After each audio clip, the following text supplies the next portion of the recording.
अस्सलामु अलैकुम वरहमतुल्लाहि वबरकातुहू। नहमदहू व नुसल्ली अला रसूलिहिल करीम।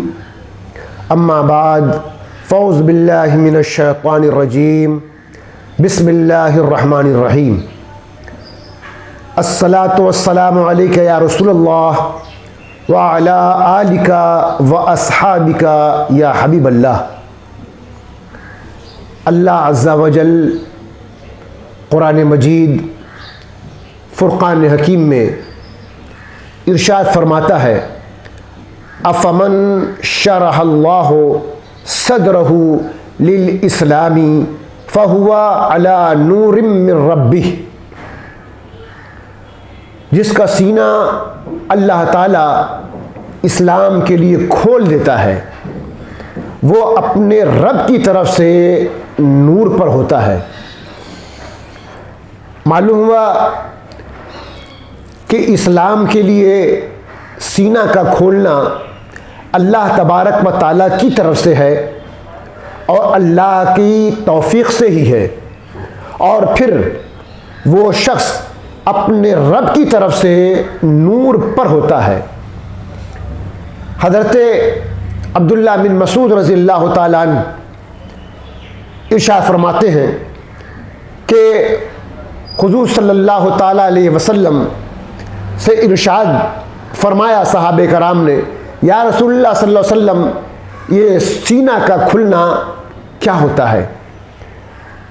नबी अकरम रहमत आलम सल्लल्लाहु ताला अलैहि वसल्लम ने इरशाद फरमाया कि सीना का खुलना कि रब की तरफ से नूर का दिल में दाखिल होना है और उस नूर से दिल की तारीकी दूर होती है, दिल रोशन हो जाता है और उससे बंदे का जाहिर और बातिन चमक जाता है।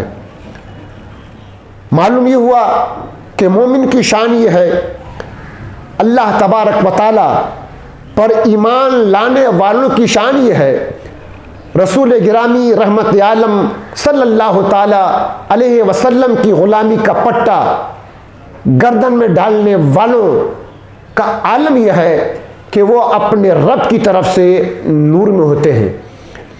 अब नूर में होने के लिए, नूर पर कायम रहने के लिए, अपने आप को इस मंजिल पे लाने के लिए सबसे पहली बात यह है कि रब कायनात, रब्बुल इज़्ज़त के फरमान के मुताबिक, उसके हुक्म के मुताबिक हर हराम से, हर नाजायज़ से, हर गंदी और बुरी बातों से, हर गैर शरई बातों से दूर रहना है और बचना है।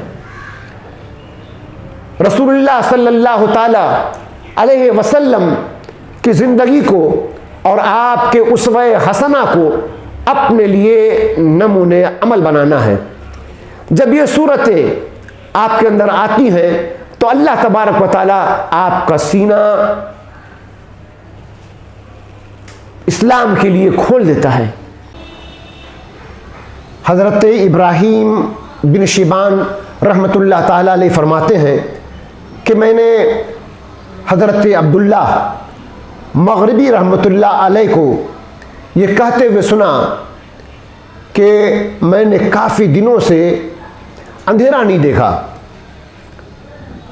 मुझे रात की तारीकी में भी रोशनी नज़र आती है और दिन की उजाले में भी रोशनी। हज़रत इब्राहीम फरमाते हैं कि बिल्कुल उनका कहना दुरुस्त और सही है कि जब हम लोग उनके साथ रात की तारीकी में सफ़र करते, जबकि एक हाथ दूसरे हाथ और दूसरे हाथ से पहला हाथ नज़र नहीं आता, कोई चीज़ दिखाई नहीं पड़ती, तो उस वक्त हज़रत अब्दुल्लाह मग़रिबी रहमतुल्लाह ताला अलैह के जिस्म से और उनके हाथों से एक चमक निकलती और उससे लोग रास्ता पहचान लेते, समझ लेते और चलने लगते। अगर कभी कोई रास्ता भटकता तो वो देख लेते और आवाज़ देते कि इस तरह रास्ते में चलो, तुम रास्ता भटक रहे हो। ये नूरानियत उनके अंदर कैसे आई? कुरान शरीफ की आयत की रोशनी में अल्लाह के इस मुक़द्दस वली के इस नेचर से और इस अदा से मालूम होता है कि यकीनन जो अल्लाह तबारक व तआला की तरफ रुजू होता है और अल्लाह तबारक व तआला की रज़ा चाहता है, अल्लाह तबारक व तआला की खुशनुदी हासिल करना चाहता है, तो अल्लाह ताला उसका ज़ाहिर और बातिन दोनों मुनव्वर फरमा देता है और उसकी रोशनी से दूसरे लोग भी फैज़याब और मुस्तफ़ीज़ होते हैं। आज हम लोग जो ईमान वाले कहलाते हैं और ईमान वालिया कहलाती हैं, हम लोग का क्या मामला है? हम लोग आजकल रोशनी को अंधेरा समझ रहे हैं और अंधेरे को रोशनी समझ रहे हैं।